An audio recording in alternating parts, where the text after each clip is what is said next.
देश कलंक, द्वापर युग की कहानी ये, हस्तिनापुर में बीता वो जो सामने सबके लानी है। 100 पुत्र गांधारी के और कुंती को 6 का वरदान, कुछ पांडव कहलाए और बाकी को मिला कौरव का नाम। दुर्योधन को योजना आई, भोजन में फिर विष मिलाया, भीम को मारने की वंशा थी, बाल विवाह का ना हो पाया। आयोजित हुई ऐसी सभा, सब वीर हुए थे जमा वहाँ, भीम ने जो फिर गदा घुमाया, सम्मोहित था सारा समाज।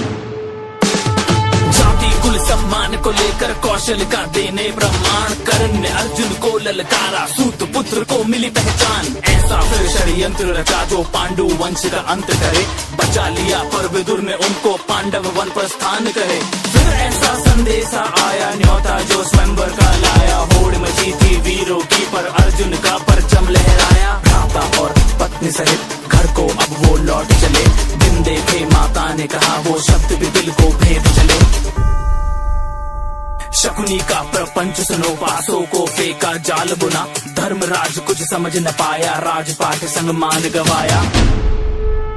दुशासन का दुस्साहस देखो, केश पकड़ द्रौपदी को लाया, पुरखों को कलंकित करना देख सका गोविंद की माया। भीम ने ली फिर प्रतिज्ञा, दुर्योधन जंगा तोड़ूंगा, लहू के फिर दुशासन के मैं धड़ से अलग निचोड़ूंगा। 12 साल वो बीत चले और 13वां था अज्ञातवास, ध्वनि सुनी गांडीव की और युद्ध का हुआ आभास। कृष्ण की सेना कौरव की, खुद कृष्ण चले अर्जुन के संग, फिर युद्ध छिड़ा और जहाँ भी देखा चारों ओर लहू का रंग। अर्जुन के मन में शंका थी कैसे उन पे प्रतिघात करे, गीता का उसको सार सिखाया, धर्म का वो संहार करे। युद्ध का आया पहला दिन, तीरों की वर्षा होने लगी, भीष्म जो आए रथ पे तो पांडु सेना भी ध्वस्त लगी। दूजा दिन जब युद्ध का आया, अर्जुन ने कौशल दिखलाया, शस्त्रों की टकरार हुई और भीष्म न आगे बढ़ पाया। वरदान मिला था मृत्यु भी इच्छा से हो, पर शस्त्र उठे ना सामने जब से खंडी हो। खुद ही अपना राज बताया, मौत को फिर खुद गले लगाया, अर्जुन वीरों से शैया बनी, प्यास लगी पितामह को तो वो भी अर्जुन से ही बुझी।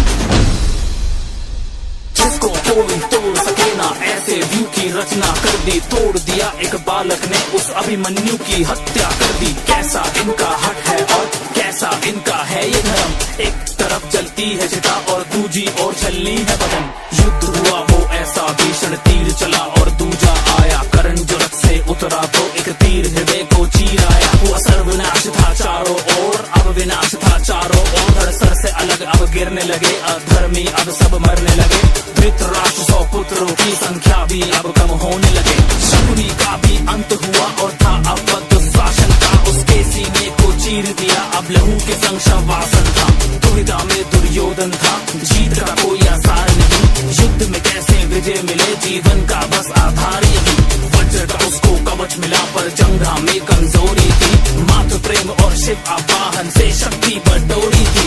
एक शिष्य बलराम का था और दूजे संग थी कृष्ण की माया, फिर कंपन महसूस हुई जो इन दोनों की गदा से आया। दो योद्धा का बल टकराया, भीम लगा था कुछ असहाया, देखा जब मुरली ने तो इशारों में था कुछ समझाया। समझ के उस इशारे को जब गदा भीम ने मारा, वो दुर्योधन जंगा टूट गई, ना उठ पाया दोबारा।